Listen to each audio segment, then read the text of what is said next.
the radical, fundamental principles of freedom, rational self-interest, and individual rights. This is the Yaron Brook Show. All right, everybody, welcome to Yaron Brook Show on this Tuesday, July 7th, where the round of 16 is over. We now know who is going to be in the quarterfinals. All the teams are being established in the World Cup, and today did not disappoint. I mean, what a game Argentina gave us again. I mean, I don't know what's up with Argentina. They are intent on creating drama for drama's sake. It's ridiculous. They were playing Egypt today. Egypt. I don't know where they're ranked. Not very high. Argentina is supposed to be one of the top 5 teams in the world. And, I was looking, because I was teaching during the game, so I didn't see the game. So I was teaching during the game, and I looked down, and just after the halftime, it's 2-0. Somebody I was teaching, one of the students said, it's 2-0. And I said, wow, that's great. Argentina's already scored 2 goals. And he goes, no, it's 2-0 for Egypt. And I go, no, you're kidding me. That can't be right. And I literally went online. I had to check for myself, 2-0 to Egypt. And it wasn't until the 73rd minute out of 90, for those of you who don't follow soccer, out of 90, 73rd minute, did Argentina score a goal, and then another one, and then 2 minutes before basically the end of the game, they scored a third one, and they won 3-2. But on top of that, all kinds of weird referee decisions. I mean, it does seem like, I know Nikos will probably hate me forever for saying this, but it does seem like the referees favor Argentina because they don't want to see Egypt go to the quarterfinal. That doesn't get them any ratings. They want to see Argentina go, and they want to see Messi go. It did seem like the refereeing in this game was weird and a disaster. I don't understand all the rules of the new way they do it, and when they go to the video stuff, and when they don't, and when the referee accepts what the video guy decides, and when he goes and looks for himself, and a lot of complexity they've added to the game of football. But hey, Messi scored a goal. He had an assist. Argentina won. That is all good, and they will play Switzerland on Saturday. So this is. I mean, Argentina's game against Capo Verde, and then now against Egypt. And look, Egypt. I was not just rooting for Argentina. I was unequivocally rooting against Egypt. The Egyptians have politicized their soccer team. They brought out Palestinian flags after, in their victory celebrations. They pray in the locker room beforehand, and they say nasty things about Christians and Jews. So this was not. I was not favorably inclined towards the Egyptians anyway. So I'm glad the Argentinians won. Anyway, it's a fun World Cup. Switzerland, Colombia just played a 0-0 match. Colombia should have won the match. They had a few wide open opportunities. It should have been goals. I mean, these players are good enough. They're good enough to actually do it. So to score. So they didn't play well. They didn't play up to their potential. And then they went to penalty kicks, and the Swiss won in penalty kicks 4-3. So Switzerland will play Argentina, but it starts off on Thursday, quarterfinals with Morocco, France. One thing you know about the Morocco-France game, one thing is guaranteed about the Morocco-France game, no matter who wins, literally no matter who wins, Paris will burn. Paris will burn, I can guarantee it. If the French win, then the French fans will burn Paris, and the Moroccan fans will burn Paris. If the Moroccans win, the Moroccan fans will burn Paris, and the French fans will burn Paris. Either way, the fans of both teams one out of celebration and one out of frustration, are going to burn Paris. So if you're in Paris, Thursday night is not a good time to be in the city. Go out to your country chateau or something, and escape the city. So that is going to be a great game. I think the French will win that one. What else have we got? We got who is Spain, Belgium? Belgium crushed the American team. Yes, they're going to play. Spain is going to play Belgium, and that's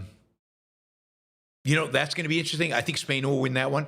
I think we're heading towards a semifinal, which is Spain, France, the two best teams in the world, which would be perfect. And then you've got Norway, England. England played really well, so I hope that England wins that, but it's hard to tell. I mean, Norway beat Brazil. That was a heartbreaker for me, and they've got this guy who can pretty much anytime he gets the ball in his feet, he can score the goal. He can score a goal. So this big monster of a Viking.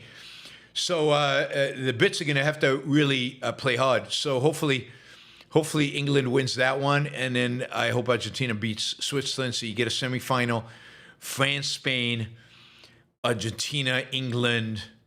That's like a dream. I mean, only thing better than that would have been Argentina, Brazil semifinal, but Argentina, England, Spain, France. That would be an amazing semifinal, Philosophic detective says Belgium is a strong team. It's a strong team. It's a top 10 in the world team. But first of all, they looked much stronger than they are because the U.S. played really bad. I mean, the U.S. embarrassed themselves in the game. It was not, you can lose and you can lose, and you can lose while playing well and hold your head up. That was an embarrassment. Most of the Belgian goals were mistakes by the Americans, and the Americans just really did not play well. I still think Spain is a better team than Belgium. It's the number 2 team in the world. So I think Spain wins it, but we'll see. It's also who's best on that day, who's best in this tournament, and Belgium has played well. So we will see. So the final will be Argentina, France, and in that one I don't root for France, so Argentina has to win it. So Messi gets his second World Cup. That would be phenomenal. We'll see if that actually happens. France is probably a better team, quad team, than Argentina. It's got more talent. Argentina has Messi, which is something. But the whole thing is going to be hard for Argentina. It's going to be hard for Argentina to beat Switzerland, although I think they'll beat them. But it'll be hard. The game against England will be very difficult if England advances. And against France, that's going to be tough. Anyway, we will see. A Belgium team also gets credit for making fun of Donald Trump. Got to give them 3 stars for locker room Trump dances. They were all dancing the Trump dance. So they were making fun of Trump for politicizing FIFA's decisions. But I can't root for Belgium. Sorry, cannot root for Belgium. Cannot root for France. There's certain countries I won't root for. My favorites would be right now England and Argentina. Those Argentina and England, depending on the order. But those two are my favorites. I'm not a French fan. Right now, I'm not particularly fond of the Spanish, although the Spanish team is really good. I'm not particularly fond of the Spanish, given how they reacted to the U.S. and Israel during the war. So England and Argentina. Those are my teams. One of them, I hope, wins the World Cup. For England, it would be amazing because it would be for the first time since 1966 that they've won it. Argentina won it 4 years ago. and they won it before that with Maradona, the hand of God. So this will be, I think, Argentina's third win, and if England wins, it would be the second. France has won it 2 times, I think. This will be a third. Spain has won it once. All right. We will see. I know we have a lot of listeners from the UK, probably not right now because it's really late at night, but we usually have a bunch of listeners from the UK. I'm sure they are thrilled by England's advancing and by their potential to make it through. All right. Let us get to the news. Of course, World Cup is news. It's important news. It's fun news. It's positive news. It's all good. It's all good, particularly given that Argentina won after being down 2-0 after 73 minutes. I mean, who would have thunk? Who would have thunk?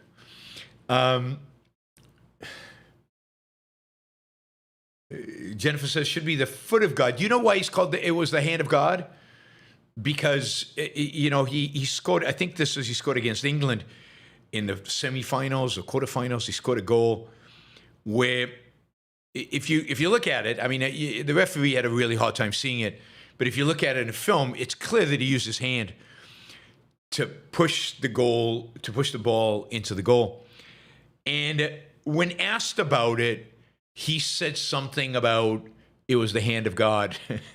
That he didn't deny the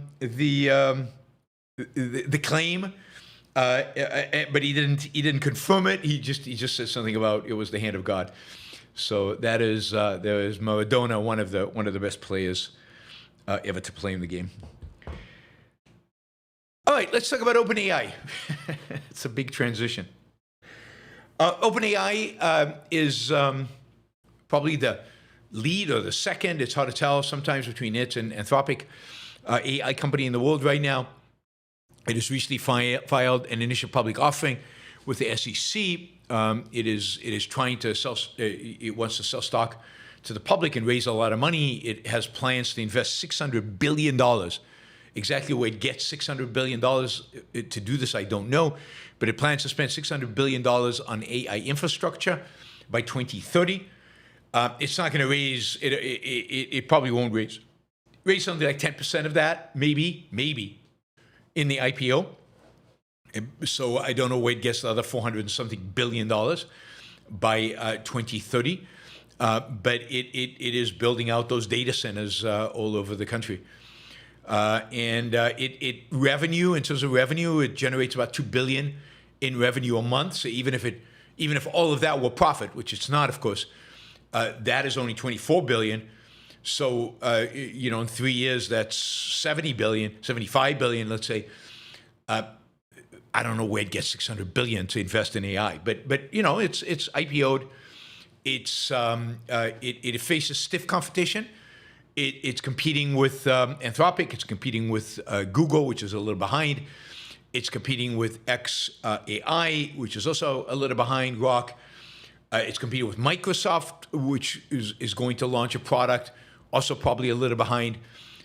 Meta is also launching, has launched, will launch a product. It's still a little behind the two leaders, Anthropic and OpenAI, but the rest are there. So there's massive competition. Hard to make any money when there's a lot of competition, right? Competition drives profits close to zero, unless you can really differentiate yourself, and it's hard to differentiate yourself. Any advancement one company makes within a few weeks, months, other companies make as well. So there's a constant push forward. Well, I mean, one way, right? One way to help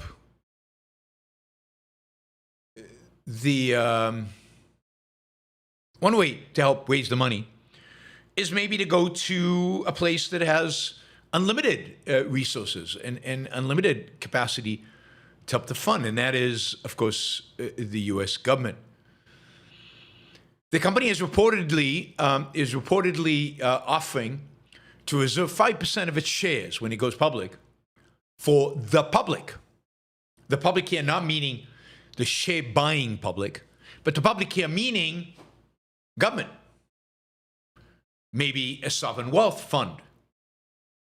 Now, it's not that the 5% would raise a lot of money, but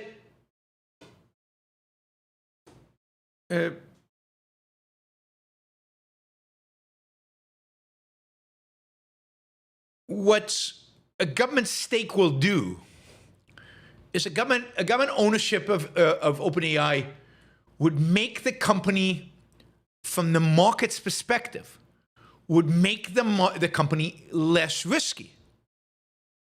The government would have an incentive to make sure that OpenAI doesn't go bankrupt, which is what bond market, which was what people who would lend money to OpenAI care about. They don't care about profitability. What the bond market cares about, what lenders care about, is that the company not go bankrupt. The government won't let them go bankrupt. That would lower the cost of borrowing, and maybe a lot of the $600 billion can be borrowed given the government ownership. The government would also give OpenAI a comparative advantage, right? Because the government would have an incentive to buy products from OpenAI and not from its competitors. So the government is likely to keep it afloat. The government is likely to be more open to giving out permits for data centers. The government is more likely to give OpenAI government contracts. And again, it won't let them go bankrupt. But as we talked about yesterday, we also know that any government stake includes political control. Any political control means, reining in the industry, reining in OpenAI.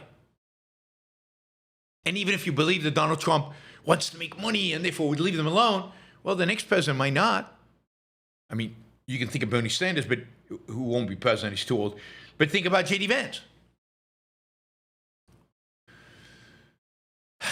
But in the case of OpenAI, this 5% for government goes beyond just gaming the system and trying to get money. Earlier this spring, the company released a 13-page white paper titled Industrial Policy for the Intelligence Age. And basically, the paper calls for expanding government control of AI and generally the private economy. They support higher taxes and capital gains, higher taxes and corporate income, and higher taxes on anybody who moves to automate labor, to replace the labor force. It calls for government to incentivize companies to move to a 32-hour work week, because AI is going to destroy jobs. I mean, it's just a long list of really bad ideas. Statist ideas. So this is part of the philosophy of the company, is to see the government have a significant, bigger role. Now, of course, we know what happens when the government has a bigger role. Innovation is hurt. And of course, if other companies innovate faster than OpenAI, the government is going to want to stake in them as well. The U.S. economy will be hurt, less dynamic. You take the leading new industry and you make it an adjunct to the government, you're turning the United States into China. U.S. or into Japan. The Kuratsu model, the Japanese, which imploded in the early 90s, and Japan really has never recovered from that. I mean, the way the U.S. thrives is through dynamic competition in a marketplace between private industry trying to make a profit. So it's sad. I get it when activists push for socialism. I get it when certain politicians on the left push for socialism. But, when American leading innovative companies push for socialism, we're in deep doo-doo, deep trouble. Deep trouble. I mean, Trump's buying of shares or taking shares in a private company is likely to be one of his worst legacies, really one of his worst ideas that lasts. Because, I mean, think about who the next president are going to be, or who the president is going to be 2-3 cycles down the road, and you know, this power grab, the fact that it's okay.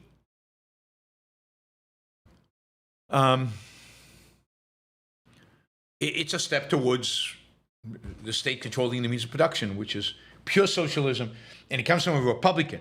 I've always said we'll get, I don't know, I think I said we'll get universal health care from a Republican. We'll get socialized health care for a Republican. I never imagined we'd actually be considering socializing tech. But it looks like we're going to get that. We'll get it from Trump, at least the first step in that direction.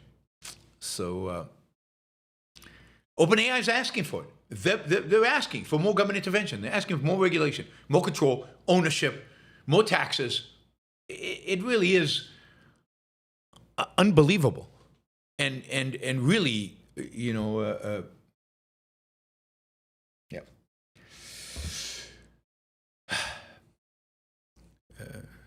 It's the 250th anniversary of the Declaration of Independence. Right? Maybe some people out there need to be reminded of what this country actually stands for, what this country represents. Freedom, liberty, private property, private markets. Anyway, all right. Trade deficits. You remember we were going to get tariffs because trade deficits were evil incarnate, and the trade deficits were going to shrink our trade deficits. They're going to make America stronger. They're going to make a golden age of American industry because we were going to shrink the evil trade deficit. As of last month, the trade deficit, last month was June, I guess, the trade deficit increased by 40%. It reached $77.6 billion. It's the largest trade deficit since March of 2025, and higher than the monthly average during the Biden administration. I mean, the trade deficit was a little down the last few months up until last month, but not in any dramatic fashion. It was a blimp, not significant. And it continues. I mean, tariffs are having no impact. They're not making a dent in the trade deficit. The Trump is not going to land up with a significantly better trade deficit than under the the Bidens under Biden. There was some decline in the trade deficit when the tariffs first kicked in, but it wasn't huge, and it stayed pretty healthy since then. Now, in my view, it doesn't really matter, trade deficits, one way or the other.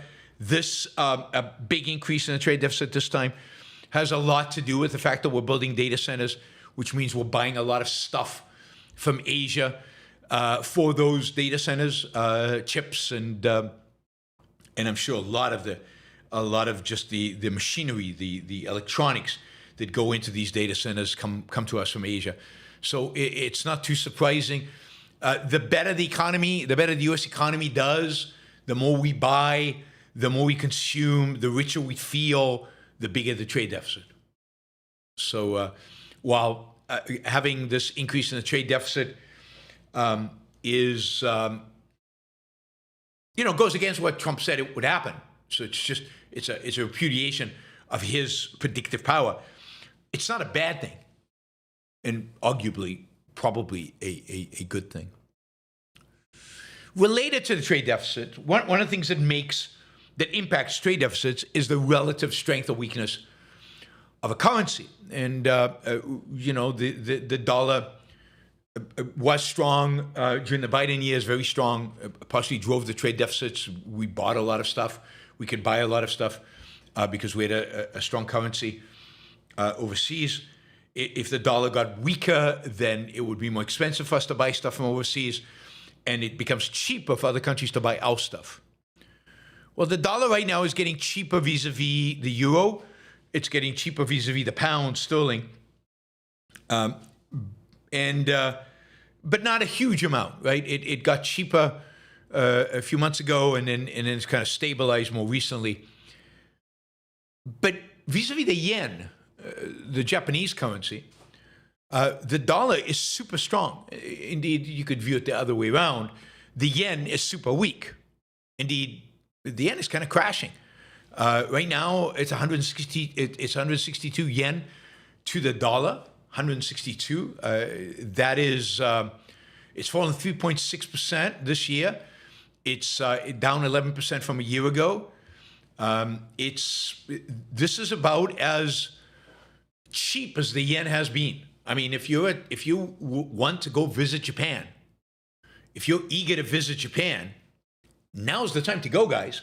Your dollar goes a long way right now in Tokyo, because the exchange rate is so favorable. But I think this weakness in the yen says a lot about what's going on in Japan domestically. Remember, Japan has a lot of debt, much more than the United States, from the perspective of relative to their GDP. Japan has 240% of GDP debt. That's more than twice as much debt as the United States has. People are getting skeptical about how are they going to pay this back, and how can they pay it back without inflating? Right, one of the ways to pay it back is to print up a bunch of new yen and inflate the currency. So, will the Japanese central bank revert to inflation in order to reduce the impact of this debt? The debt is huge. Now, on top of that, the conservative prime minister of Japan, who's very tough on foreign policy and seems very good on foreign policy, is terrible in economics. And her perspective is, in order to get the Japanese economy going, she wants to increase government spending, which means deficit spending, which means growing the debt, which means you have to borrow money. And who's going to give you money to borrow? Interest rates would have to go up a lot higher than where they are now for people to buy your debt. Well, one way to punish a country for the potential for inflation and the debt levels and that interest rates are not high enough is to sell. Nobody wants yen. Why would you want yen? Get rid of your yen. People are selling yen like crazy, right? They don't want to hold yen. Now, a weekend helps Japanese exporters. It's cheap to buy Japanese goods, just like it's cheap to go to Japan as a tourist. And that increases the amount of stuff Americans are going to buy from Japan because it's cheap. That'll increase the trade deficit for America. So it's true that the Japanese companies are exporting a lot, but the Japanese economy is in trouble. And what's scary about it, just like the American government, is the government that doesn't seem to have any awareness of this. That is, they don't seem to have any awareness of,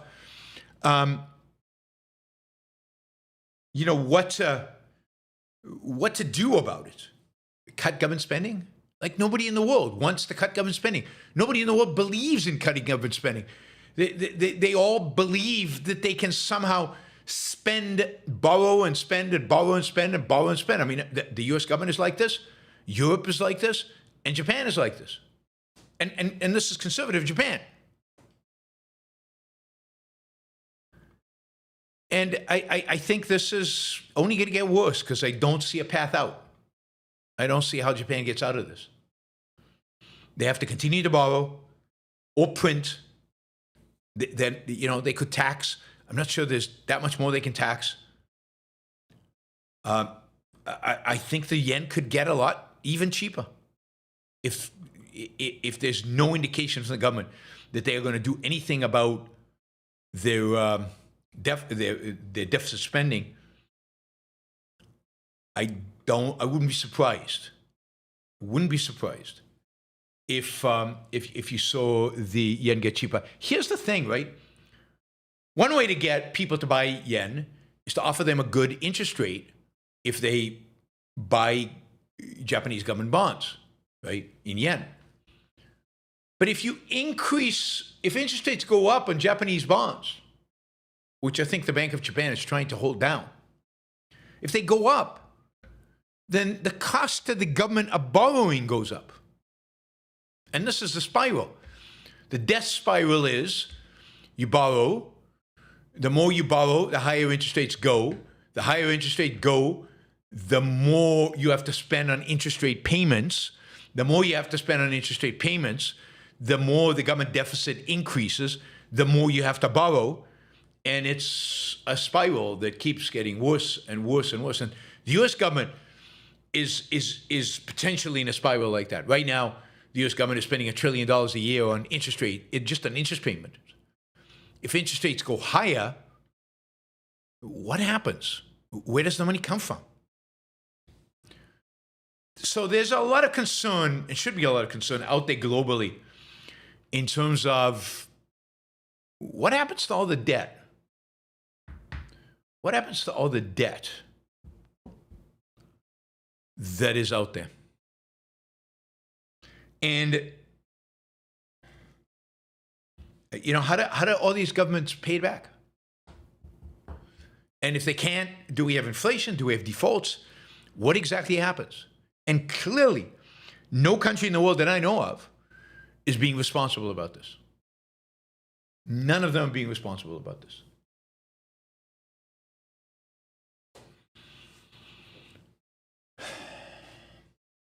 All right, let's talk about oil. So oil prices are down quite a bit. Straits of Hormuz supposedly open. We'll get to an update on Iran in a minute. But they're supposedly open. The sanctions in Iran are supposedly lifted. We'll get to that in a minute because they're not anymore. And oil is flowing. And of course, during the war, the U.S. increased production of oil, and the Venezuelan oil is flowing, and other countries increased production of oil, and some of the Saudi Arabian oil got around the blockade through the Red Sea, and some of the UAE oil got around the blockade through the Omani coast through pipelines they had. Oil prices have plummeted to under $70 a barrel. A West Texas Intermediate, right? Under $70 a barrel. But what is very, very frustrating right now for the Trump administration, very frustrating right now, is that while oil prices have come down, which is what Trump wanted, gasoline prices at the pump, diesel prices at the pump have not. They've not come down. They're still high. And of course, there's already talk about excess profits and oil companies or refiners, whoever, making a lot of money because the oil they buy is cheap, but the oil they sell, the gasoline they sell is expensive. And what's going on, and why is this? And this is just corporate greed again, and so on and so forth. So let's go through what is actually going on here. We have a shortage right now in refining capacity. The shortage is a product of a number of different things. It's not only oil that the Gulf states ship out, particularly Saudi Arabia, Bahrain, Qatar, and UAE. Before the war, they were also shipping out a lot of refined products, gasoline, for example. Now, in spite of the fact that the Hormuz Strait supposedly is open, it's not. Only about a third of the ships that were going out before the war are going out now, and as of today, it's a lot less than that. And as of tomorrow, it's probably a lot less than that even. So you've got fewer ships coming out with refined product. Indeed, a lot of the refineries in places like Saudi Arabia and UAE were just shut down because the pipelines that they were pumping to get around the Straits of Hormuz were not of refined product. They were pumping oil. So they had no use for the refineries. They shut them down. Also, by the way, if you shut down a refinery and you empty some of the storage tanks and all of that, it becomes less of a target for missiles because there's less combustible stuff, right? You can do less damage is done. So in a war, if you can shut down a refinery, it's probably a good idea, right? So we've taken, to a large extent, we took off the capacity of the Saudis. We took off the capacity of the UAE, Bahrain, Qatar, Kuwait in refining. So that's a huge chunk of refining capacity in the world. In addition, something very interesting happened during the war with regard to oil.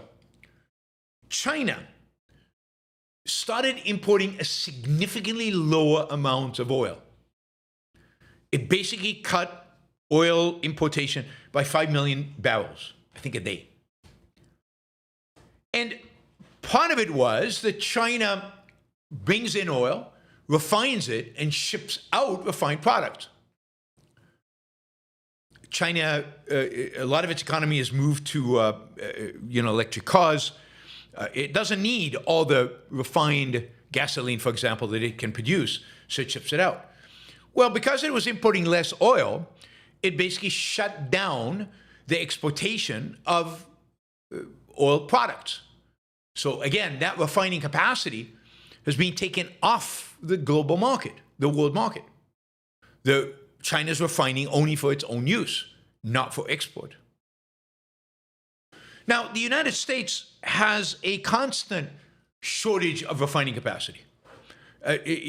We just don't build refineries. It's expensive, but really it's mostly not in my backyard. Refineries are polluting. They're, quote, dangerous, supposedly. They're I guess, unpleasant to live by. So we just don't build them. And we haven't built new refineries in a long, long time. California, when was it, earlier this year, or maybe it was last year, had shut down a couple of refineries. So while oil prices have gone down, the actual quantity of gasoline being produced and diesel being produced and put into the market has not gone up a lot. And as a consequence, prices have stayed high. Supply and demand. It's also the summer driving season. Demand for gasoline is way up. Demand for diesel is way up. Supply is limited. Prices go up. That's the way markets work. Add to that, the fact that we Americans, and if there's one special interest group that we appease nonstop, that we subsidize nonstop, that we do everything to help them out, it is farmers, particularly big farming. Huge subsidies. And one of the ways we subsidize big farming is by insisting that American gasoline have a blend of, of ethanol. Ethanol? You know, what they make from corn? Corn ethanol in it. Now, why do we do that? Well, supposedly it's cleaner for the environment. BS. The reason we do it is pretty simple. It's to keep the corn farmers happy. They vote for Trump. They vote Republican. Republicans particularly are ethanol fans. I mean, there used to be ethanol senator was Bob Dole. But the reality is, whoever has House and Senate seats in farm country is going to be the ethanol senator, president, congressman, push for more and more and more ethanol. And during this oil crisis, Congress pushed for more and more and more ethanol to help the farmers, because the farmers are being hit by the tariffs, and also to try to lower gasoline prices. It doesn't really lower gasoline prices. And now you've got a lot of this ethanol going into the gasoline, which is keeping the price high. There are only so many refineries that can do the blend right. One of the reasons in California, you have the highest gasoline prices in the country. One of the reasons, not the only one. One of the reasons is that they have a different blend of ethanol and gasoline than the rest of the country. So you have fewer refineries in California who can create that blend, and therefore the supply of that blend is reduced, which raises the prices. You can't get around the laws of economics. As much as politicians constantly try, you cannot get around the laws of economics. Now, add to that, just one more element, which is the fact that Ukraine has been unbelievably successful, just off the charts successful, at attacking the refining capacity of Russia. Now, even though Russian oil and Russian refining products are sanctioned, they still sell to a place like India, and therefore they still are inputs into the global market. But once you take those inputs out, places like India have to buy their refined products from somewhere. And as a consequence, again, prices are up because there's less refined capacity, there's less refined product, and therefore prices are going to be high, which is unbelievably frustrating for Donald Trump, who, I wouldn't be surprised if in the weeks to come, I don't know, tries to do price controls over gasoline or tries to do something to try to drive gasoline prices down. Again, ignoring the laws of economics. I think Besant has already vocalized a few things and wagged his finger at the oil companies. But yeah, I mean, look, we are this blending stuff with ethanol, the ridiculous nature of not in my backyard, and just a lack of refining capacity. Oil prices are going to be high this year. Gasoline prices. Oil prices will be low. Gasoline prices will be high, and Trump will be unhappy, and this will play again in the midterm elections.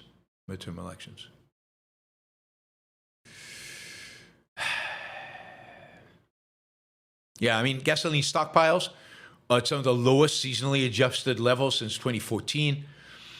Diesel stockpiles are also only now starting to increase. So part of this is refurbishing stockpiles, but demand is high, supply is low, prices go up. That's the reality. So prices are not going up, but they're not going down the way you'd expect, given the prices of oil have gone down. Now, things are only going to get worse because Iran yesterday and this morning was bombing ships in the Strait of Hormuz. I've been saying Straits of Hormuz, but it's not Straits of Hormuz. It's the Strait of Hormuz. Strait, no S at the end. So I apologize. Strait of Hormuz. Iran has been bombing ships in the Strait of Hormuz in order to try to stop ships from using what's called the southern route on the Strait. That is a route that bypasses Iranian supervision and maybe a toll, instead using a route approved by the Americans that hugs the Omani coast, away from the mines that, according to the MOU, the Iranians are supposed to be clearing right now. Instead, they're bombing ships.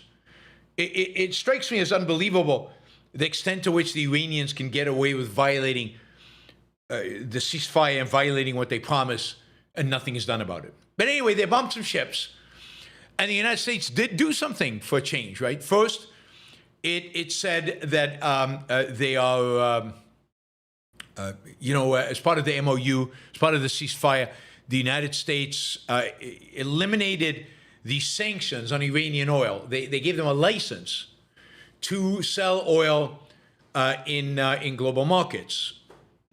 Well, that was eliminated today. So Iranian oil is sanctioned again. So that's one. And then just as we were starting the show, or maybe a little earlier, like 15 minutes before we started the show, reports were that the United States was attacking various facilities in the Iranian side of the Strait of Hormuz. They were attacking military targets, and that this was expected to go on for hours. They were attacking port facilities. I mean, to me, it's just unbelievable. It's unbelievable that there are any targets left still to hit. It's unbelievable that the United States allows Iran to keep rearming and to keep its ports, for example, open. I mean, one way, they should have done this on day 2 of the war. Destroy every single port in Iran. Just take out all their cranes, all their port facilities, and make it impossible to import and export out of Iran. That would be easy. But they're still, targeting Iranian air defense systems, which they keep bolstering with equipment from China. They're attacking coastal surveillance systems, which you think we would have already destroyed, but maybe they're also bolstering those with Chinese products. Ground-to-air missiles, launch sites for anti-ship cruise missiles, and drones. That's what as well as port facilities. That's what they're bombing. Again, it said that this would go on for a while. It's as penalty to the Iranians for violating the ceasefire. The Iranians don't care. The Iranians are just testing America. They want to see what the limits are. They want to see how far they can go. Now, it's likely that the Iranians will then, later today, launch missile attacks against U.S. facilities in Kuwait and maybe in Iraq and Saudi Arabia and in UAE.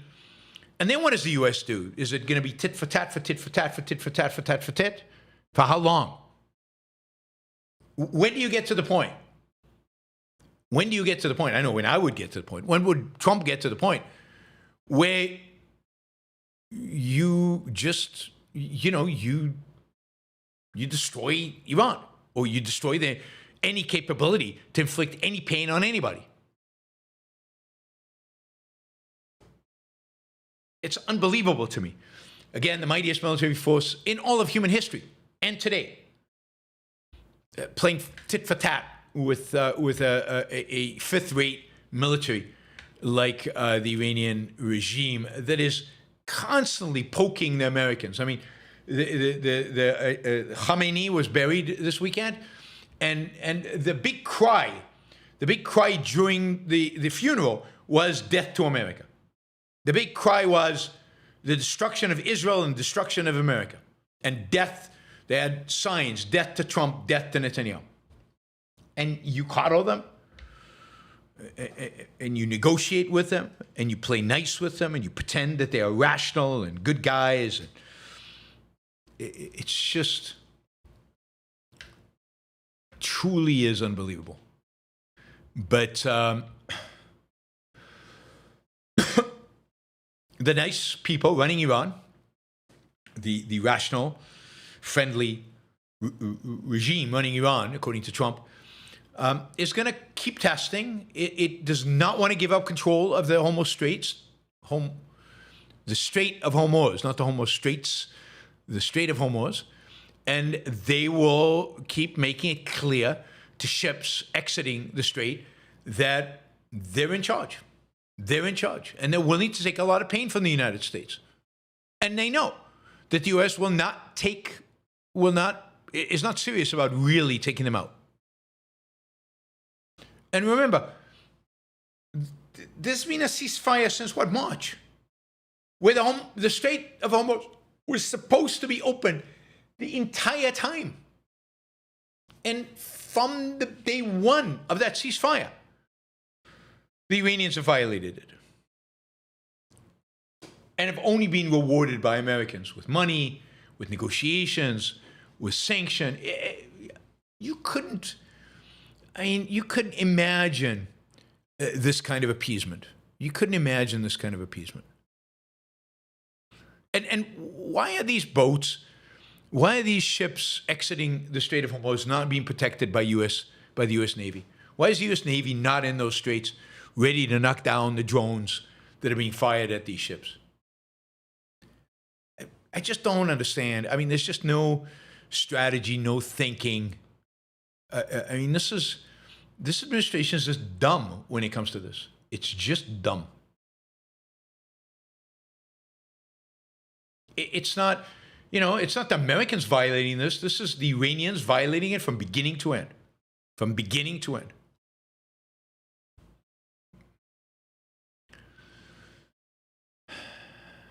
All right. In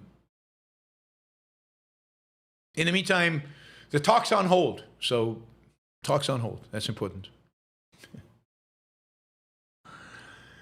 All right, we are closing in on the first hour. We are like $80 short of our first hour goal, so please consider doing something about that, helping us out to get to the 250 for the first hour, so we don't have to go into the second hour in a deficit situation.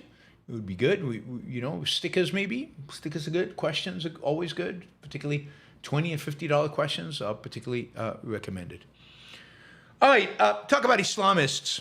There are, of course, Islamists of the Iranian part, and then there are Islamists who are more affiliated with the Sunni part of the Islamic religion, and who are affiliated with the Muslim Brotherhood. And there's a supposedly there's a leaked German domestic intelligence report that basically tells us what we already know about the Muslim Brotherhood's intentions in Europe. According to this report, the Muslim Brotherhood, Islamists in general, but particularly the Muslim Brotherhood, are pursuing a long-term strategy to, quote, gradually transform social and political decision-making processes in Germany, in particular, in Europe in general.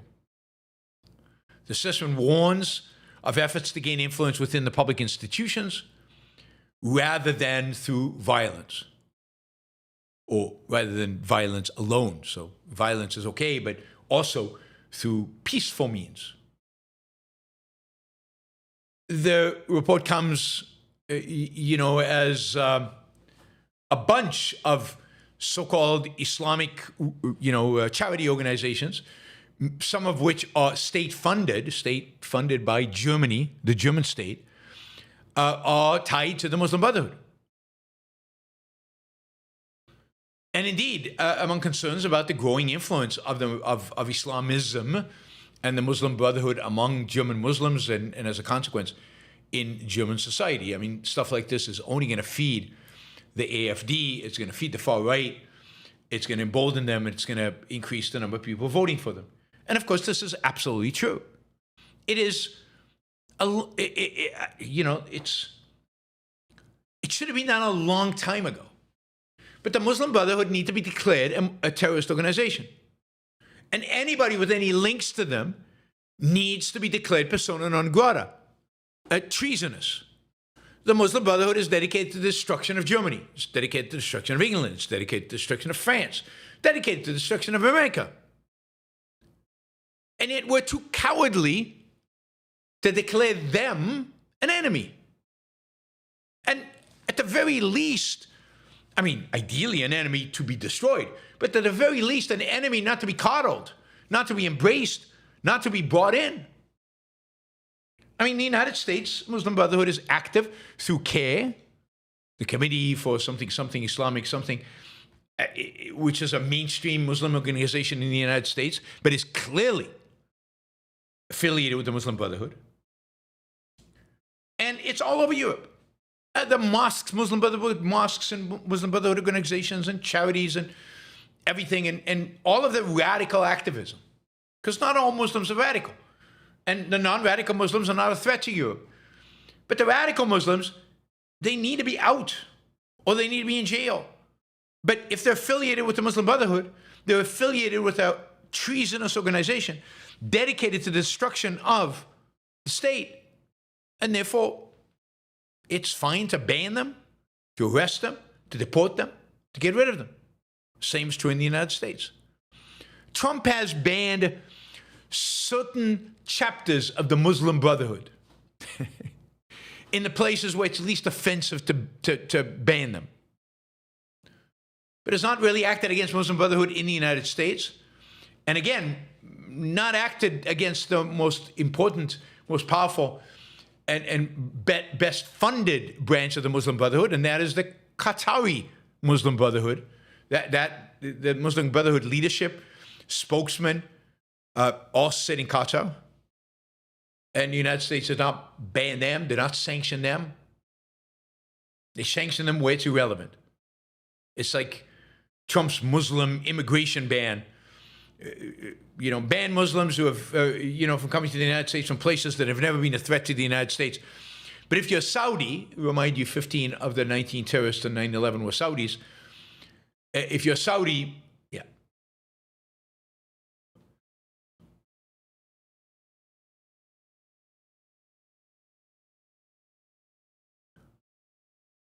Yeah. 2 billion peaceful Muslims. God, Tommy, you are delusional. You are really delusional. I mean, you've obviously completely detached from what's going on in the world, know nothing about history, have not read these Muslims, have no concept of what is going on in the Muslim world and what these 2 billion peaceful Muslims are really all about. Anyway, maybe Europe is waking up, maybe not. And when it does wake up, it's waking up with a populist right wing, which is going to do a lot of not so good things. Hey, we talked about this the other day. This is really good news. Cuba's actually moving forward with market reforms.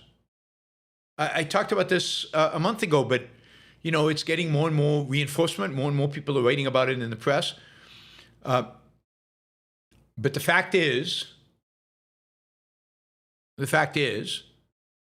that the Cuba's National Assembly has unanimously approved a package of 176 market-oriented reforms. By far, the most radical reforms since the 1959 revolution.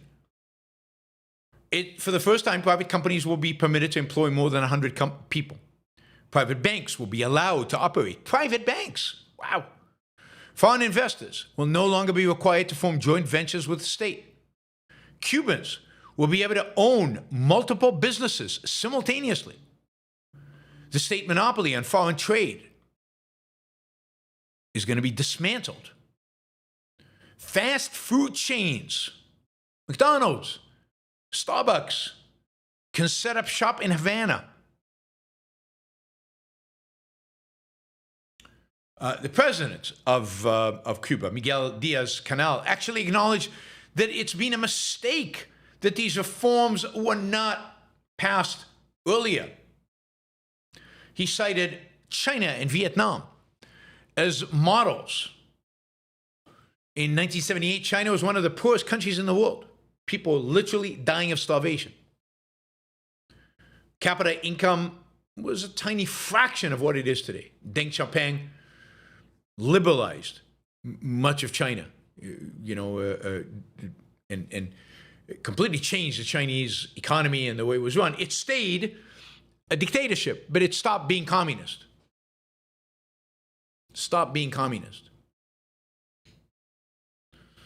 Vietnam, in the mid-1980s, was beset by hyperinflation and food shortages. And the Communist Party of Vietnam in 1986 launched a program called Doi Moi, or renovation. It was a shift to what the party labeled a socialist-oriented market economy. And look, a little bit of freedom goes a long way. A little bit of markets go a long way. In Vietnam, the effort, this is from Wall Street Journal story, the effort legalized private enterprises. It opened the country up to foreign investment. It decollectivized agriculture. That's huge. Collectivized agriculture is a killer, literally a killer, through starvation. So it, in a sense, privatized agriculture and yet maintained a single-party political control. Before decollectivized farming, Vietnam was dependent on food imports. Today, it's a huge food exporter, and indeed, it's one of the world's largest rice exporters. And, Vietnam, which was basically all, the number of extremely poor was vast numbers of the population were extremely poor under communism, have become more prosperous. They basically ended extreme poverty. So Cuba is following in the line of communist countries that have embraced certain limited market reforms. Over the past 6 years, Cuba's economy has contracted by 15%. It wasn't that rich even before, but it was being subsidized by Venezuela and maybe Russia. That went away and it contracted.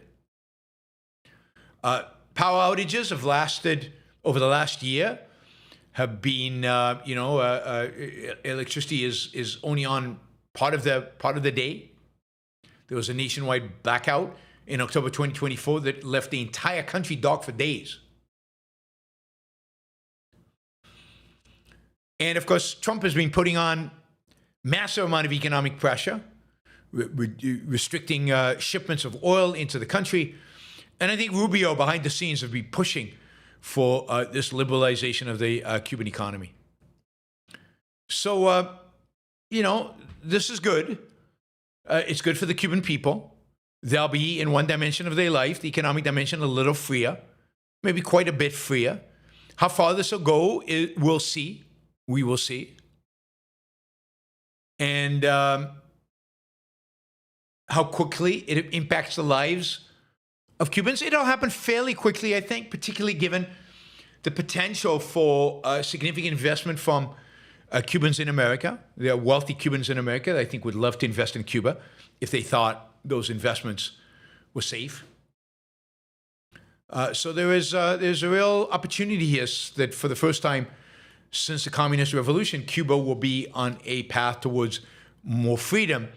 And because of the proximity to the United States, I think there's a decent chance that economic freedom will lead to political freedom in ways that it didn't in Vietnam and China, because they don't really have a model to emulate versus Cuba, which is right there and has a huge diaspora of Cubans who live in the U.S., who know what political freedom is like, are involved politically in the United States, and who can bring that agenda to Cuba. I hope what the Trump administration does is lift the sanctions on Cuba. I don't believe the sanctions should have been imposed. Cuba's not a threat to the U.S. Or at least connect the lifting of sanctions to the actual implementation of the reforms, and allow Americans to start investing in Cuba. And to the extent Americans do invest in Cuba, hopefully they push that country, move that country towards more freedom. We will see. We will see. But a little bit of freedom is better than no freedom at all. So I salute the Cuban people. All right, let's see. What else do we have? Yes, Marie Le Pen. If you remember a story about a year ago, we talked about this, that Marie Le Pen had been barred from running for office for 5 years because of a conviction for basically fraud, for using EU money for own election campaign or something like that. Anyway, the conviction, she was misusing European Parliament funds, right? Anyway, the conviction, she appealed, and it went in front of a three-judge appellate court with, I think, 3 judges. And the judges decided to keep the conviction, but they changed the sentence. And they barred her from seeking office instead of for 5 years, for 15 months, 15 months that have already passed. So this clears the path for Le Pen to run for president of France in the election next year.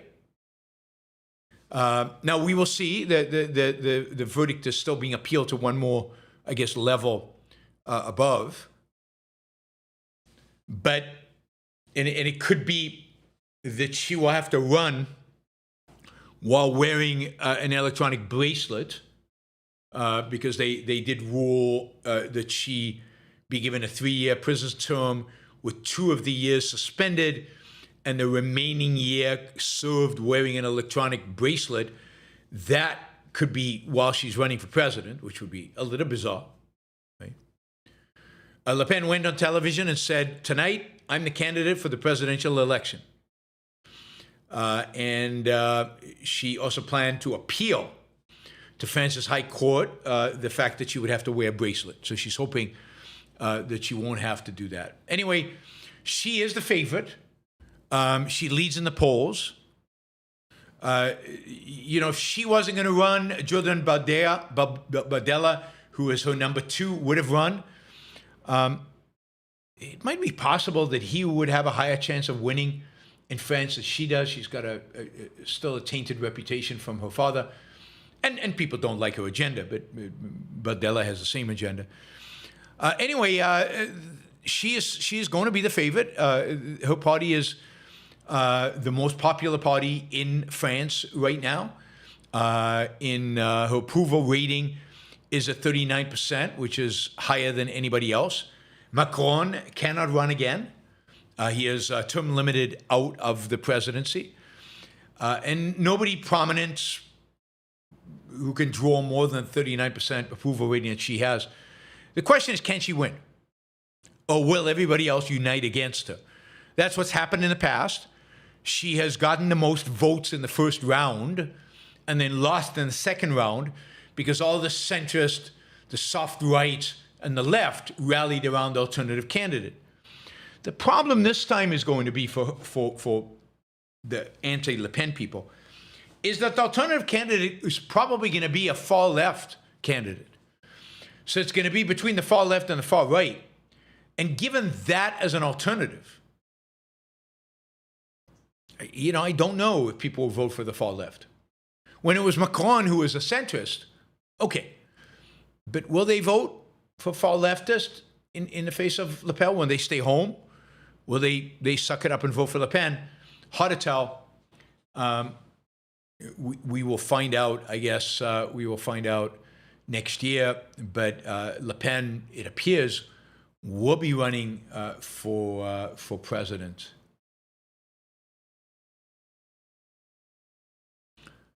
All right, let's see. All right, in terms of the good news segment of the show, we've talked about the reduction in crime. We've talked about the reductions in California and in New York and nationwide. We are living, in terms of murder rates and in terms of shootings, we're living in some of the safest period ever in American history, in all of American history, crime per capita, per 100,000. Well, it turns out that is even true in terms of reductions, maybe not in terms of safety, but in terms of reductions, even in Chicago, where the stories about murders and shootings often were in the headlines, particularly in the COVID and post-COVID period. The head of the Chicago Police Department, who has served in that role for the last 3 years and has seen a reduction this year of murder by 32% and of shootings by 41%, which is huge compared to 2023. So under his term, he's seen a 32% decline, a 41% decline in murder and shootings. Is retiring. He is leaving. He's done obviously what seems like a good deal, a good job. We'll see. We'll see who replaces him. We'll see if Chicago will continue this trend. It was really bloody in Chicago in 21, 22. So to see this kind of declines is good news. It's definitely a positive. There's something about policing, and there's something about, a cultural change that has reduced violent crime significantly in America. Well, it's gone back to the trend it was on before COVID. I mean, the trend has been reduction in crime since the early 1990s. COVID was this blimp up, a dramatic blimp up, and then since then we've returned to trend. We've returned to the ongoing decline. Finally, this is kind of a cool story. There is a getting ready for actual consumer sales to consumers is a new AI-powered, consumer-ready humanoid robot that is designed for the home environment and for personal assistance. It's developed by a company called 1X. It's owned or backed by OpenAI. It features a soft, flexible exterior. It walks on 2 legs, and it's pretty amazing. It can fold laundry. It can do the washing for you. It can fetch objects. It can open doors. I wonder, it probably can answer your questions like an AI, right? It stands 5'6" tall, 5 feet 6 inches. It weighs about 66 pounds. So no GLP-1s, no need for GLP-1s for it because it's very slim, very lightweight. It's wrapped in a custom polyamor soft suit to ensure it is soft and comfortable around humans and pets. If it falls, it's not going to do a lot of damage because it's light and it's soft. It can lift up to 154 pounds, carry up to 55 pounds. All right, so it's okay. It's lightweight, but it's not super strong. It uses tendon-driven actuation to mimic human muscles rather than rigid gears, allowing for fluid natural movement. It operates for about 4 hours per charge and autonomously plugs itself into the dock when it runs low. I like that. I like the fact that it's a robot that actually, it definitely vacuums. It can vacuum, definitely vacuums. I saw a picture of it vacuuming. Yeah, you can check it out, but just put Neo into Google search and you can find pictures. It features an onboard AI driven by large language models and a visual language module, allowing it to navigate, hold conversations, and perform basic chores. If it needs to do something more complex, then you will get an operator, somebody at the company, who will then guide the robot through the motions of what it needs to do if it kind of loses its if it doesn't understand a command or if it doesn't know how to do a particular task. In other words, it will go and search OpenAI. It will ChatGPT and ask him how to do the task.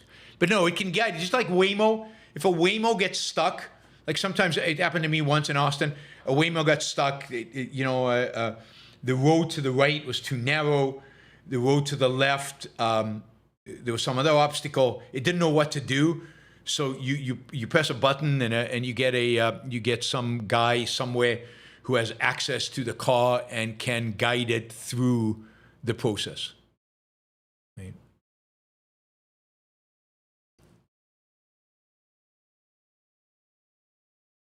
So, all right. Well, I'm looking forward to getting one of those. It should be a lot of fun. It should be exciting. So, God,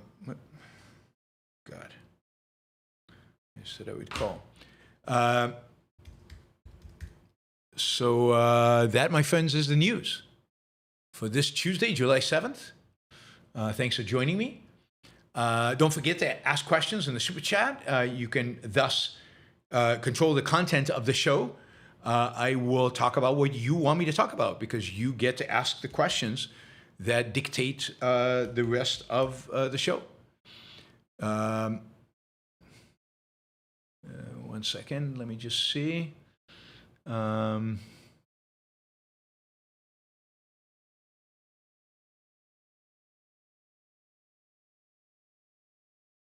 this isn't right. All right. Let's see. Yeah, so that is so don't forget Super Chat. You can use the stickers to support the show through stickers. And let's see, what else? Can I wash hardwood floors? I don't know. Check it out. You Google it or ask ChatGPT. ChatGPT will let you know. Let's see. Yeah, you can support the show through Patreon, patreon.com, and just put your Yaron Brook show, and you can get a monthly supporter. Also, as some of you know, because I talked about this yesterday, I am raising money for a special series of videos that I plan to film. I plan to film these videos in London this September with a film crew and with a dedicated, filmmaker in London. We're going to make these. We're going to make 3 videos. At least that's the plan right now. These videos are going to cover my journey to objectivism, and through objectivism, we're going to talk about London and capitalism. We're going to talk about Western civilization, art, and architecture.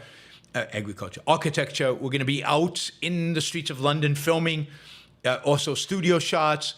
Nikos will be there. He'll be doing a lot of the interviewing and kind of the guiding of the show. All of this will be well planned. It's also going to be really well marketed after the fact to try to create a viral effect and try to really get these videos to be seen by tens of thousands, maybe hundreds of thousands of people, with the idea of helping grow subscriptions significantly. Subscriptions are growing really, really nicely the last 10, 11 days, but we want that to be sustained. We need to keep pumping new material, but really trying new things. So that'll be one of the things that we try. To do this, I need to raise $15,000. Almost all that money goes to the production team. So to the production team plus Nikos paying their travel expenses. Well, the production team is in London, but paying for their production, for the editing of the videos, for the creation of the videos, and it's going to be kind of documentary style, and for the marketing of it. So the bulk of $10,000 goes to that. The rest goes mainly for travel expenses for me. So to cover my ability to get there and to stay at a hotel in London and for the days that I'm there. So $15,000. Not a lot of money if you think about how much it costs to produce a documentary. This is actually peanuts. I've had people say, no, you can't do it. It's too little money. You're not raising enough money, Yaron. That's the problem. Anyway, we're raising 15. If we raise more, that'll be great. I announced this yesterday. Well, we already have raised, I haven't counted, but something, it appears to me, around 4,000 to 5,000. So we're still looking for another 10,000. For $1,000, you can be an executive producer of the show. Now, I will include a link in the chat for where you can find information about this. Let me just find it 1 second. Where you can get the information about it. Let's see, where else can I put this? If you go to my Patreon page, it's so if you go to patreon.com/CW/Yaron Brook Show/posts. So if you go to my page on Patreon, if you look for posts, then you will see the post with all the information about it and how to contribute if you would like to contribute, right? So it is the 3rd post down right now because every new show creates a post. So it's a 3rd new post. It's the Yaron Brook London documentary project. Thank you to all the people who've already sent in funds. As I said, somewhere between 4,000 to 5,000, I think, have already been raised, maybe more. Again, I haven't counted. That was just my first impression. And you guys should consider supporting this, particularly if you can. Those of you who can and are so inclined, $1,000 will list you as an executive producer, and you'll get a special kind of Zoom with me and Nikos and maybe the producers. So if you can do $1,000, that'd be great. If a few people do $1,000, the $15,000 will get raised very, very quickly. The faster we raise it, the faster I can commit to going to do it. So please consider doing it in the next few days. Again, for those of you particularly can afford it, $1,000 can be great. Of course, you can do more than $1,000 if you want to, but $1,000 would be greatly appreciated. All right, remind you, Ayn Rand Institute is a sponsor of the show. You can sign up for ARI courses, ARI Live. Right now, I'm teaching, I started today the course on globalization and trade. First class was today. You can catch up. You can watch it after the fact. So check out aynrand.org/YBS, aynrand.org/YBS, and there's a discount code 26YBS10, 26YBS10, and you can get a discount on ARI Live, where you can get a variety of courses on objectivism taught by some of our best teachers. You can also sponsor, another sponsor is Alex Epstein. Alex Epstein is the world expert on all things energy. He's also becoming more and more of an advocate for AI, and particularly AI data centers. So you're going to see him in the media, defending the building of AI data centers. There's a huge clampdown on this, particularly really everywhere. Everywhere where they're trying to build data centers, there's opposition. So this is important work. Help him do his work by just reading his stuff, by learning from him, using the information he provides you to become advocates for these ideas. AlexEpstein.substack.com. And finally, Defenders of Capitalism, Michael Williams' project, which I've been working with him on for over 20 years, defending capitalism from a philosophical, social, political, and moral perspective. Check out defendersofcapitalism.com and sign up for the newsletter. All right, let's see. What do we have? All right. Let's go to the super chat. The super chat. And don't forget, you can become monthly supporters of the show on both Patreon and PayPal. Just put in Yaron Brook Show and join us as monthly supporters. Incredibly valued, because that way I know what income is coming in month to month. Randall from Australia, 50 Australian dollars. Thank you, Randall. Hi, Yaron. Your July 4th show was one of your best. Well done. Thank you. As an Australian, I'm grateful to the United States. The American Revolution led Britain to settle Australia, and we've benefited greatly from the enduring U.S.-Australia alliance. Thank you, Randall. And again, the United States spread the idea of freedom to the extent that Australia is free, shrinking by the day, I guess, but to the extent that it's free, to a large extent, that comes from America and the inspiration that America represented. Thank you for the support. RDC, also from Australia, 50 Australian dollars. Thank you. What are your thoughts about AI abundance, making scarcity a thing of the past? Many commentators seem to think capitalism will become obsolete because the cost of everything will fall to near zero. I mean, I think that's ridiculous.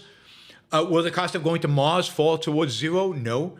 It'll fall, but it won't go to zero. What people don't understand is scarcity is never the issue. The issue is human desires, human wants, human needs. Not the needs just to stay alive, but the needs of an ambitious human being who wants to live the best life that he can. And human wants, desired, needs are infinite. There's no limit to what we want. As a consequence, there's always new stuff, new places to go, new stuff to do, new stuff to buy. And as a consequence, there's always a need for entrepreneurs to imagine and to produce. And yes, production costs keep dropping, will keep getting cheaper, and that's great. And we will become richer. I said on the show, here's a little exercise for you guys. Today, GDP per capita in the United States is something around $90,000 per capita. GDP per capita is a measure of income, wealth, income primarily, of Americans. This is what an average American, take all the income produced by Americans divided by the population. It's somewhere in that range, right? Imagine the US grows at about 2% a year in real terms, adjusted for inflation, over the next 250 years. And we're sitting here in the 500th anniversary of the Declaration of Independence. If the economy grows only at 2% a year, every year, inflation adjusted, what would GDP per capita be in 250 years? Now, you have to assume certain demographic trends, but let's assume the population is not going to shrink dramatically and not going to grow dramatically. GDP per capita would be $14 million per person. So every person in the United States would be earning, in inflation-adjusted dollars, $14 million. At $14 million, not 500,000, $14 million. Now, scarcity, as people understand it, disappears when you're earning $14 million. You can afford everything. Well, but can you? I mean, can you afford the spaceship to Mars? Can you afford a vacation home on the moons of Saturn? Can you afford the latest, greatest autonomous flying car? I don't know. And I don't know what the technology of 250 years from now is going to be. But the point is that we're always striving for more. And there's only one thing that's scarce, and there's only one thing that's always been scarce. The only thing that's scarce is human ingenuity. Because the next thing is that hasn't been discovered yet, that hasn't been invented yet. There's, quote, a scarcity on it, but that's a weird name to call it. Once people figure out how to produce it, it's not scarce anymore. It's just an issue of who can afford it. And we will get richer and richer. The cost of things will get lower and lower. And amazing. That's amazing. But there'll be more and more things. There'll be more and more stuff to do. There'll be more and more places to spend your money.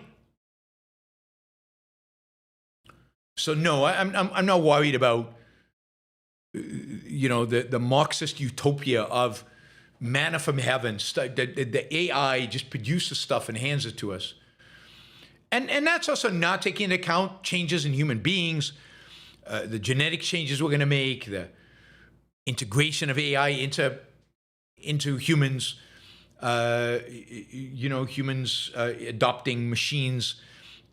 Life is going to be very different 100 years from now than it is today, and certainly in 250 years from now. Very different. It's exciting.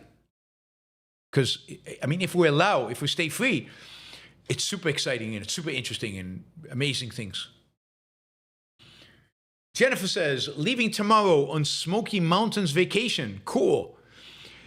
We will have a great time, Amina too, but I will get YBS withdrawal also.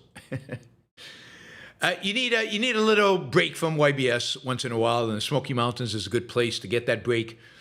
Don't worry, you can catch up when you get back. Have a great time. Enjoy the vacation. Enjoy the mountains, have a wonderful time. It's a beautiful country up there. Not your average algorithm. Will AI cure cancer? How close will AI get to us, to Star Trek in your lifetime? Well, I mean, AI is going to help us find cures for cancers. Cancer is not one disease. It is many, many, many, many diseases, all with their own particular causes and therefore particular need for cures. Cancer is going to accelerate the process of getting us cures for many cancers. Whether it gets cures for all cancers in my lifetime, I don't know, but I think it will get cures for many cancers in my lifetime. It's already doing so, and it will help do more of that. I don't think we're going to be super close to Star Trek. I mean, we're not going to be flying faster than the speed of light. We're not going to be colonizing planets in my lifetime. But we're going to be living longer, healthier, better lives because of AI and technology in my lifetime. We already are, and that's only going to become more so, I think, in the future, in the next few years. Chris, what do you think of Northwest Arkansas? I'm a big fan of Northwest Arkansas. Northwest Arkansas is the area of where the University of Arkansas is based, and where I've given a number of talks, and also where Walmart is headquartered. As a consequence, there's a lot of growth, or has been over the years, a lot of growth in Northwest Arkansas, a lot of construction, building. It's pretty country. The weather is relatively pleasant. Yeah, I imagine it's a great place to live and a great place to be. So and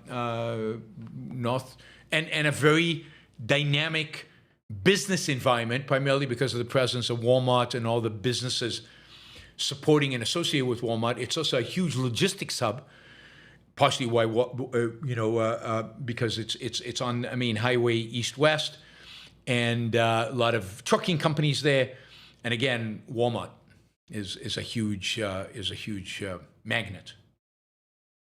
Thank you, Chris. Randall, another 50 Australian dollars. Thank you.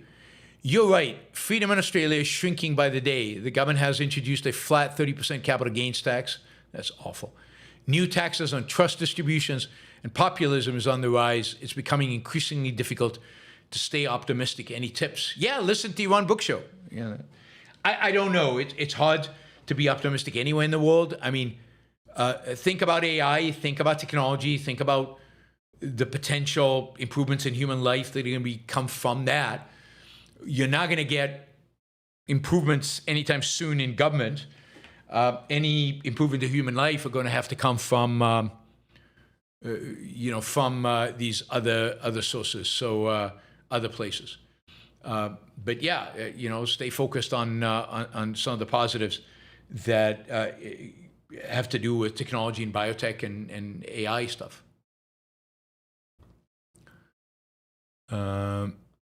Neo from yesterday asked this question. Did Bibi's government formally authorize the suitcases filled with millions of dollars in Qatari cash to be driven directly into Gaza starting around 2012? I mean, probably. I wouldn't be surprised. Bibi had this notion that if the Gazans, if Hamas gets rich, if they get a lot of money, that money will be invested, and they'll be invested in the Gazan economy. That will demotivate them from terrorist activity because they'll be more focused on wealth. I mean, this is the materialistic view of man. And, so he encouraged the Qataris to put money into Gaza, and the Iranians and the Qataris all flooded Gaza with money. I think he probably, at the very least, turned a blind eye to the suitcases filled with cash flowing into the Gaza Strip and into the hands of Hamas. This is part of the reason why I have, since October 7th, said this is Bibi's fault. Because for too long, he tolerated Hamas. For too long, he tolerated money flowing into Hamas and emboldened Hamas and dealt with them with kid gloves. So to that extent, I think he was responsible for October 7th and therefore should be punished by the voters. Neon says, what a game you're on. Hopefully you watched it today. Yes, I did watch the Argentina. No, I didn't. I watched it afterwards. I recorded it because I was teaching. I was teaching an Ayn Rand Live. My class in globalization was exactly during the Argentina game, so I didn't watch it. So I watched it after the fact. Arthur, the best way to camouflage cowardice is with moral facade like turn the other cheek type altruism. Yeah, but I wouldn't say that turn the other cheek is driven by cowardice. I think turn the other cheek is driven by a true commitment to altruism, at least by some people. And then some people use it to maybe hide their cowardice, but I'm not sure everybody does. Some people really are altruists. They really believe it. I mean, think about the people, I don't know, you remember Charlie Kirk's wife forgiving his murderer a few days after he was murdered. Like, that's not cowardice. That's just good Christian, being a good Christian. That's just a commitment to altruism. Arthur says, are you going back to Destiny's show? Probably not anytime soon. Too many things going on, too busy, but at some point, yes. Enric, have you looked into Musk's X money and what do you think about it long term? I haven't looked into it. I need to check it out. I'll definitely check it out and let you know what I think. I mean, basically, my guess is it's a form of token that you can use within the X environment. It's a form of digital money, but it's all exchangeable into dollars. It's not replacing dollars. As the final way to settle everything. It's similar to what Meta tried to launch a few years ago, I think, if I understand it right. But basically, Congress and the president basically, I think Biden was president then, basically told them they couldn't or they shouldn't do it, they wouldn't do it, and a lot of their backers withdrew. I suspect Musk's X money is similar. I think it's a good idea. Make buying stuff and transacting online much, much easier. That's the goal. Tiam, have you been to India? No. Could objectivism spread there like Brazil? Yeah, I mean, I think it's already, objectivism is pretty big in India in comparison, just sheer numbers of people. A lot of Indians have read Ayn Rand. Also, can domestic surveillance better protect individual rights from crime? Well, it can, but it also can violate individual rights. Such surveillance, cameras in the streets everywhere. That's a very slippery slope. Yes, it can prevent crime, but it can also violate your rights by monitoring you, by following you, and by being used by an authoritarian government one day. Ukraine hit a Siberian refinery. Shocking. Yes.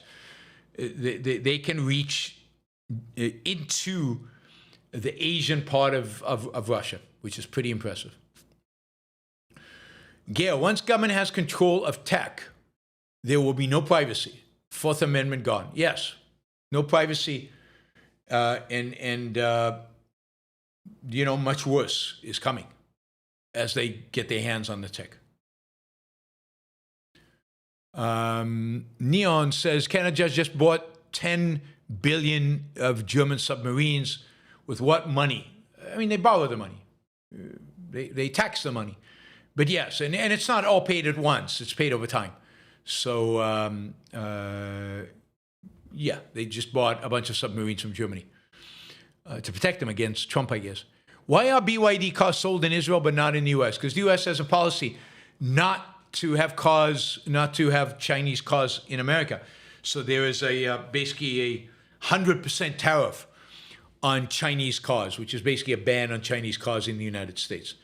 You have Chinese cars in Mexico. You have Chinese cars in Canada. They've just started coming into Canada because Canada lowered the tariff from 100% to something more manageable. And as a consequence, they're coming into Canada. But the United States still has a ban on Chinese cars, a ban that's not going to go away. Randall again, another 50 Australian. Thank you, Randall. I believe you missed an important piece of news. China test-fired a ballistic missile into the Pacific just hours after Australia signed a defense pact with Fiji. Do you think this was a deliberate strategic message to Australia and the region? Maybe. Generally, China's attitude is, and should be viewed as, the Western Pacific is ours. The Western Pacific is China's realm of influence. They don't want America there. They don't want Australia, who is affiliated with America there, aligned with America there. So it wouldn't be surprising if they did that as to remind people that they are and need to be viewed as the dominant players in the Western Pacific. I don't think that it means anything really, because it's not like we don't know that, right? It's not like we don't know that. They want to be the people influencing places like Fiji and other kind of micronations and island nations in the region. They view it as their region. This goes back to this idea of dividing the world into power centers. China gets East Asia. The United States gets the Americas, and Russia gets who knows what. Russia and Europe get to split Europe, and we each leave each other alone, right? We each leave each other alone. So, look, China has to flex muscles wherever it can. It's not particularly strong militarily. It's got a big military, but not a particularly strong military. Its military technology is untested, or where it has been tested, it has failed. They haven't fought a war. We have no idea how good their soldiers are, how good their technology is. So they flex their muscles other ways, by little skirmishes, by launching ballistic missiles, and so on. China's China's economy is in deep trouble. We've talked about this on the show many times. Its real estate market has crashed. The debt, it's got levels of debt that make the United States seem responsible. It's got a lot more debt that the United States has. And it is struggling. Chinese people, standard of living is stagnant at best. They're not growing. They're not getting richer. Just think about the real estate, values of the real estate collapsing over the last few years. The Chinese economy is in real trouble, and they don't know how to fix it. They do not know how to fix it. Because all they know is central planning. So their way to respond to it is through central planning. Thank you, Randall. Moonrock, who do you endorse for PM within Israel? Does Eisenkot seem like an upgrade? Also, do you think the Haredim will ever be content with the draft? I feel like that would leave or just not show up and go to jail. Well, then they should go to jail. They should all be in jail. I'm not endorsing anybody. I mean, if I had to, if you forced me to, I'd probably go with Bennett. But I'm not really endorsing anybody. I'm anti-Bibi. I'm anti-Netanyahu. It's time for him to go. Again, he needs to take responsibility for October 7th and needs to step aside and let somebody else take a shot at it. I don't think Eisenkot. I don't trust Eisenkot. I don't like Eisenkot. He was the leader of the IDF during the years in which Hamas prepared itself for 9/11 for October 7th. So again, he's partially responsible. Bennett, there's a new right-wing political party being formed. I think secular right-wing political party being formed. Maybe that's a political party that one would view as better. But look, there are no good alternatives, just like politics everywhere else in the world. There are no good alternatives. I don't care whether Haredim want the draft or don't want to draft or what they think. People need to ignore their wants, and Israel needs to do what is in its self-interest. And accommodating the Haredim and giving them subsidies. And, I'm even fine with excluding them from the draft if they don't get one penny of money from the government. Not in welfare, not in education, not in anything. Not a penny.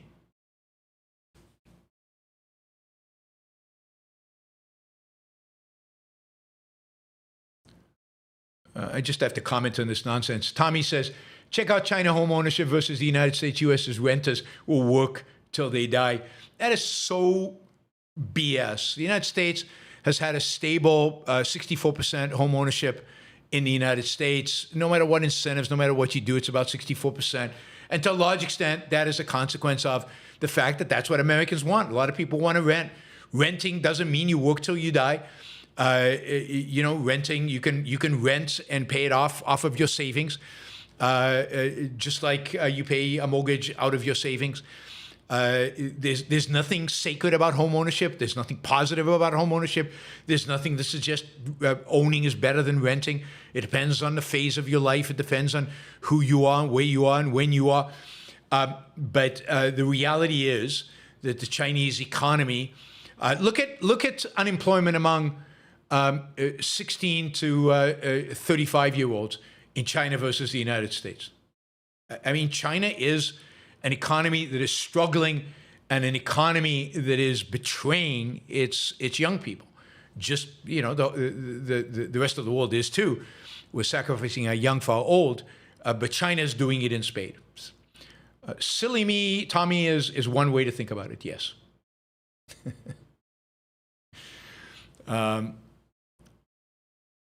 Let's see. Chris. If Mitt Romney had won in 2012, or if Hillary Clinton had won in 2018, what do you think you would have covered in shows the last decade instead of Trump? Would either have these candidates winning just delayed Trump? Well, they wouldn't have delayed Trump. They would have delayed something. Yeah, I mean, I think it would have ultimately just delayed, but delay is good. What would I have covered? It would have covered the disasters that they would have forced. I mean, it's not like Hillary Clinton would have been a good president in 2018. And it's not like Mitt Romney would have been a great president in 2012. He would have been better than a lot of others, and he probably would have, Trump would have never become president if either of those two things had happened. But still, there would have been a lot of stuff going on in the world. There would have been wars, there would have been economic crises, there would have been problems, there would have been taxes, there would have been regulations. There'd be no end to, I would have been covering very much the same stuff, just without the ugliness, the absurdity of a Trump. I think if Romney had won in 2012, that would have been a big deal. I think that you would have seen the U.S. economy do better, because I think he would have been a decent president for the economy. And it's hard to tell what the project he would have done, but even there, I would have talked about the good things he's doing and the bad things he's doing and what's going on in the world, and same thing I do today. I don't see a lot of difference, except that I wouldn't have had just the constant flow of BS coming out of the Trump administration. I would have had a constant flow of BS coming out of the Hillary Clinton administration. It's just it would have been different BS, and it wouldn't have been wrapped up in the same kind of vileness that Trump gives to everything that he does. And I think our institutions, I think if Mitt Romney or even Hillary Clinton would have won, I think Congress would be healthier. I think our courts would be healthier. If Hillary would have won in 2016, who knows what would have happened in 2020. I think things would have continued to go bad culturally, because I think a lot of Trump is a response to Obama. Romney would have been a game changer in some ways, or a real delayer, would have pushed it out much into the future. Hillary wouldn't, because she would have been a continuation of Romney. The right would only have fumed even more. Who knows who the candidate in 2020 would have been and what they would have done. So, look, politics is not the solution. I keep telling you. It's ideas. It's philosophy. It's education. It doesn't matter that much who wins the presidency. Some are accelerators for decline, and some just decline slowly. Trump is an accelerator. I think under Hillary, certainly under Romney, it would have been slower. And even under Hillary, it probably would have been slower. Under Trump, he's an accelerant, primarily for cultural reasons. Adam, more than 1,000 UK subjects have died from prohibition of AC. Why is the web, especially those of us who understand the crime, silent about it? I did a whole segment on it. When was it? A few days ago. There's a video clip from my show about it. I don't know why people are silent about it. Partially because it's not a formal prohibition, it's kind of a soft prohibition. And in much of Europe, it's a cultural prohibition. But yeah, I mean, it's crazy that people are dying from heat when AC is available. And you would think that relatively wealthy Western European countries could afford it.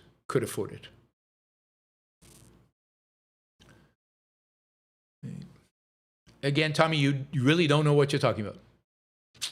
GDP versus PPP, I get all that. I know a little bit of economics, it turns out. And China does not have everything in place. It's an authoritarian regime with central planning, which is very destructive to its population. Chinese people would, in America, be considered dirt poor.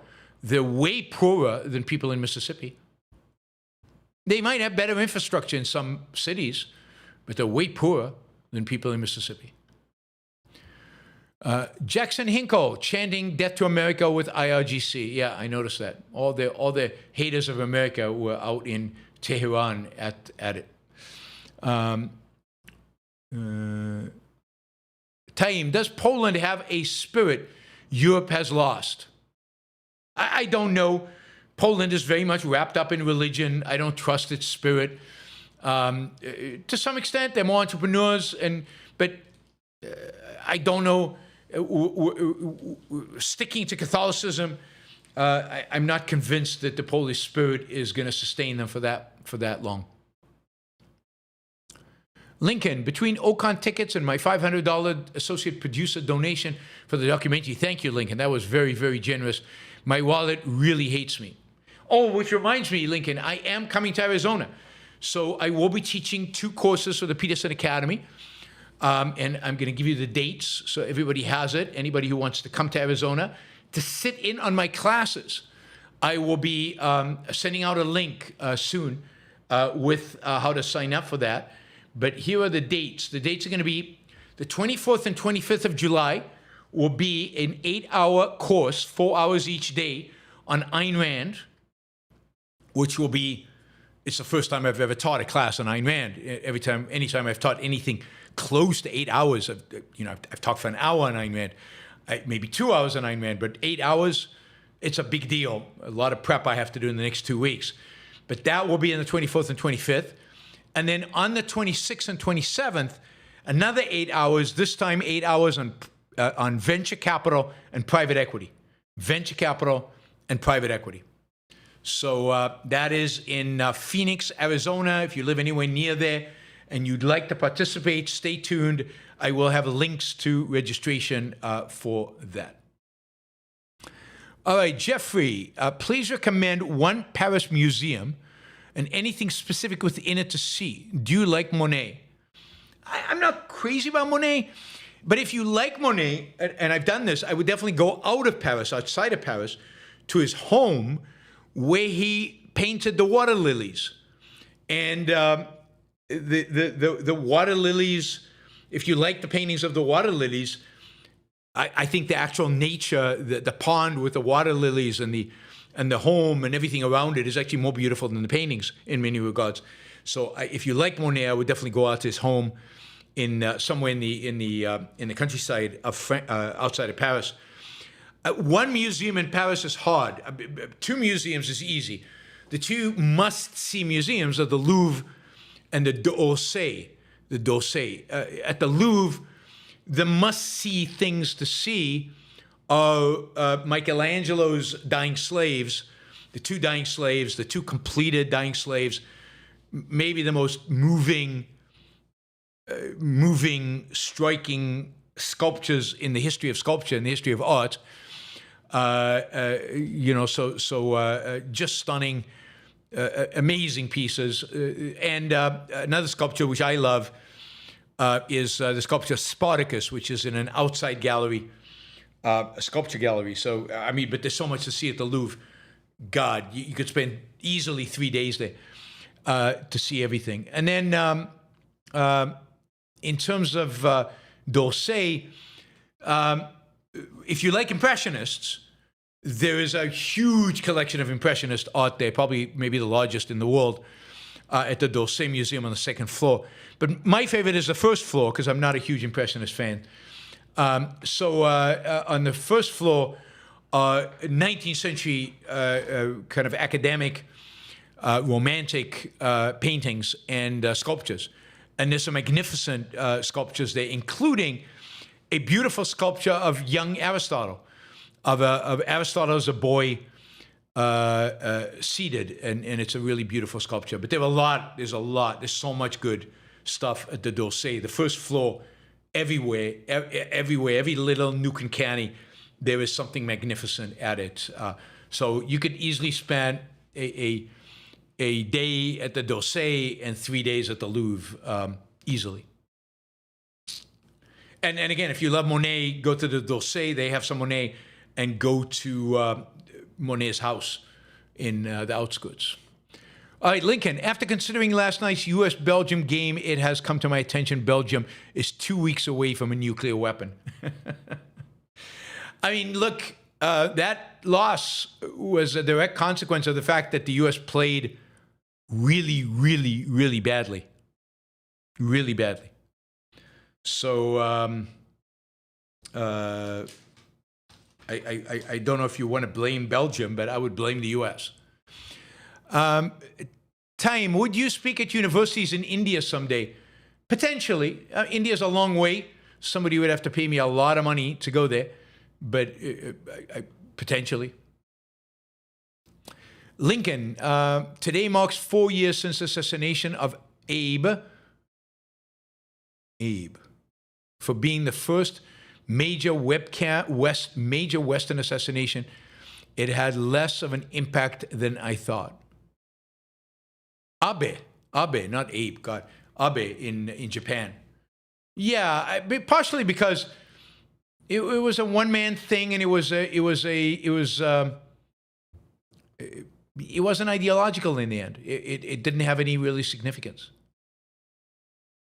Time, I don't understand why the U.S. wouldn't allow open borders with Western countries. MAGA likely wouldn't oppose it. They'd assimilate quickly, right?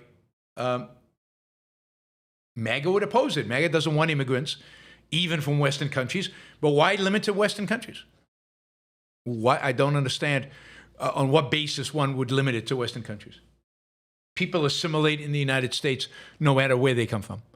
You know, with the exception maybe of Islamists. You can ban Islamists while allowing immigrants from all over the world. Indians in particular have done very, very well in America. They've assimilated. They've made money. They're prosperous. They've done well. Time, got Saad on suicidal empathy. Glad he's highlighting how extreme altruism can enable evil. Likely a future discussion. Well, I mean, I think he's wrong. Extreme altruism doesn't enable evil. Altruism, in all its forms, enables evil. So the problem with suicidal empathy is that it doesn't go to the heart. It doesn't criticize altruism qua altruism. It's chosen some variant that he happens to not like. I need to read the book, but after I read the book, I'll comment further on suicidal empathy. Chris, are you familiar with the Supreme Court ruling on college sports, NIL, transfer portals, etc.? It's been great for players, but fans hate the instability, and the NCAA has no authority anymore. I mean, I think that, look, the situation in college sports was ridiculous. The universities were making huge amounts of money and not paying the athletes. And like, if I was a university and I wanted to pay the athletes, I couldn't, because the NCAA was basically enforcing a cartel and forcing all the universities to play along. So I think universities should have a choice about whether to pay or not to pay, but that should be a real choice, and it shouldn't be imposed on them that they, you know, it should be in the end voluntary. And the idea that young athletes shouldn't be paid, I think, is ridiculous. I get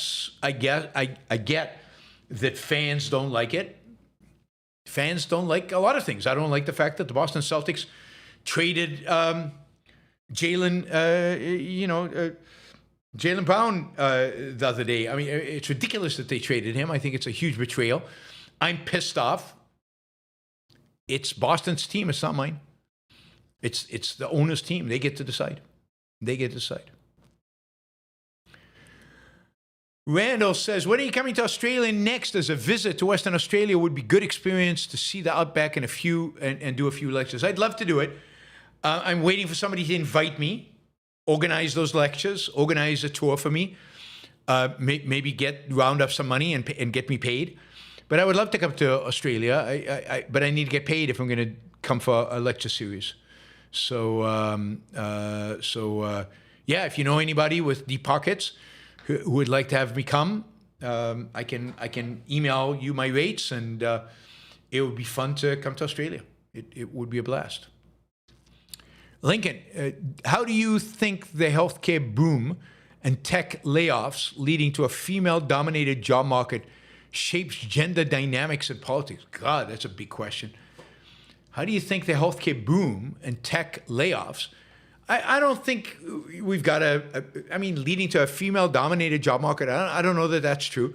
Right now, there is a boom in certain type of work that women tend to do more of, like healthcare. And there is a lot of tech layoffs, which tend to affect males more. That could swing any day now. These things could change. Men could also go into healthcare if that's what they want. I don't think that's a big deal. I don't think that's fixed necessarily, that has to be the case. The reality is, and how does it play into gender dynamics? Well, we've talked about this in the past. Men feel, I don't know, too many men have low self-esteem and can't handle a woman who earns a lot of money or who has a job or who is responsible and ambitious. So man up, I'd say, get some self-esteem. Partially being a man is being able to have a relationship with somebody of status, of worth, and you want a woman who's ambitious. And in terms of politics, I think it probably radicalizes men more in a right-wing direction, in a kind of direction of we want trad wives. But all that does is increase resentment and increase anger and increase frustration.